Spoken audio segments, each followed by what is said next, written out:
សូមជម្រាបសួរសូមស្វាគមន៍មកកាន់ Channel Knowledge Cambodia 100K ថ្ងៃនេះនាងខ្ញុំមកបរិយាយអំពីអត្ថប្រយោជន៍នៃឈាមជ្រូកយកទៅធ្វើម្ហូបនិងផលប៉ះពាល់នៃការបរិភោគវា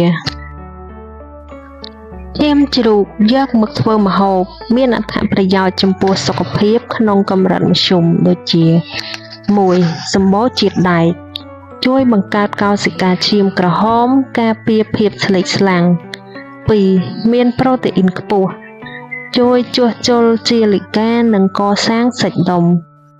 3. មានវីតាមីន B12 និងសារធាតុរ៉ែដូចជាស័ង្កសីនិងផូស្វ័រសំខាន់សម្រាប់ប្រព័ន្ធប្រសាទនិងឆ្អឹងទោះយ៉ាងណាគួរបរិភោគក្នុងបរិមាណសមរម្យ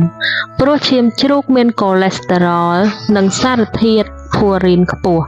ដែលអាចបង្កើនហានិភ័យជំងឺសរសៃឈាមបេះដូងនិងជំងឺរលាកសន្លាក់ស្ពោតលើសពីនេះត្រូវចម្អិនឲ្យឆ្អិនល្អដើម្បីការពារការឆ្លងបាក់តេរីឬប៉ារ៉ាស៊ីតសូមអរគុណបងប្អូនសម្រាប់ការតាមដានស្ដាប់ពីដើមដល់ចប់សូមបងប្អូនជួយចុច Subscribe ឬចុចសញ្ញាកណ្ដឹងដើម្បីទទួលបានវីដេអូថ្មីៗសូមអរគុណ